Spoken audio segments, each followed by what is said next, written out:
The Years of Disfavor by Ginzberg.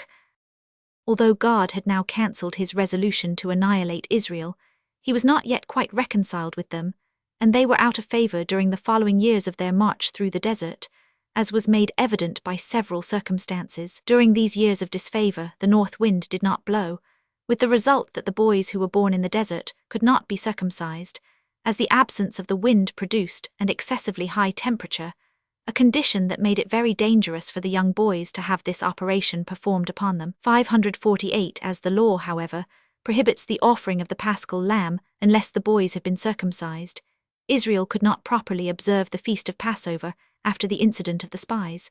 549 Moses also felt the effects of the disfavor, for during this time he received from God none but the absolutely essential directions and no other revelations. This was because Moses, like all other prophets, received this distinction only for the sake of Israel, and when Israel was in disgrace, God did not communicate with him affectionately. 550 Indeed, Moses' fate, to die in the desert without entering the promised land, had been decreed simultaneously with the fate of the generation led by him out of Egypt. 551 But the most terrible punishment of all fell upon the spies who, with their wicked tongues, had brought about the whole disaster. God repaid them measure for measure. Their tongues stretched to so great a length that they touched the navel, and worms crawled out of their tongues and pierced the navel. In this horrible fashion these men died. 552 Joshua and Caleb, however, who had remained true to God and had not followed the wicked counsel of their colleagues, were not only exempted from death, but were furthermore rewarded by God, by receiving in the Holy Land the property that had been allotted to the other spies. 553 Caleb was 40 years of age at the time when he was sent out as a spy. He had married early, and at the age of 10 had begot a son. Still at the age of 85 he was sturdy enough to enjoy his possession in the Holy Land.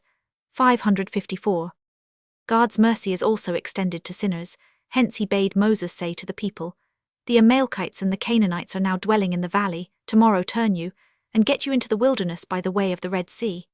God did this because he had firmly resolved, in the event of a war between Israel and the inhabitants of Palestine, not to aid the former. Knowing that in this case their annihilation was sure, he commanded them to make no attempt to enter the land by force. 555 It had been my intention, said God, to exalt you, but now if you were to attempt to make war upon the inhabitants of Palestine, you would suffer humiliation. The people did not, however, hearken to the words of God that Moses communicated to them, and all at once formed in battle array in order to advance against the Amorites. They thought that after they had confessed their sin of having been misled by the spies, God would stand by them in their battles, so they said to Moses, "Surely these few drops have not filled the bucket." Their transgression against God seemed to them only a peccadillo that had long since been forgiven. They were, however, mistaken. Like bees the enemies swarmed down upon them, and whereas these had in former times fallen dead of fright upon hearing the names of the Israelites, now a blow from them sufficed to kill the Israelites. Their attempt to wage war without the Holy Ark in their midst proved a miserable failure. Many of them, and Zelophehad among these, met their death, and as many others returned to camp covered with wounds. The wailing and weeping of the people was of no avail. God persisted in his resolve, and they brought upon themselves grave punishment for this new proof of disobedience, for God said to Moses, "If I were to deal with them now in accordance with strict justice, they should never enter the land. After a while, however, I shall let them possess the land, which I swear unto their fathers to give unto them."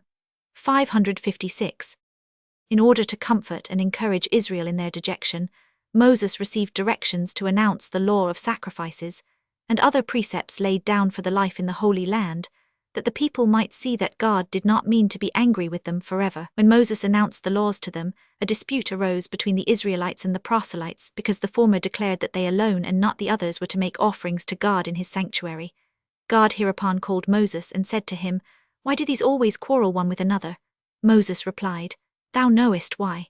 God, have I not said to thee, one law and one ordinance shall be for you and for the stranger that sojourneth with you?" 557 Although the 40 years' march through the desert was a punishment for the sin of Israel, still it had one advantage. At the time when Israel departed from Egypt, Palestine was in poor condition. The trees planted in the time of Noah were old and withered. Hence God said, "What, shall I permit Israel to enter an uninhabitable land? I shall bid them wander in the desert for 40 years, that the Canaanites may in the meantime fell the old trees and plant new ones. so that Israel, upon entering the land, may find it abounding in plenty. So did it come to pass, for when Israel conquered Palestine, they found the land not only newly cultivated, 558, but also filled to overflowing with treasures.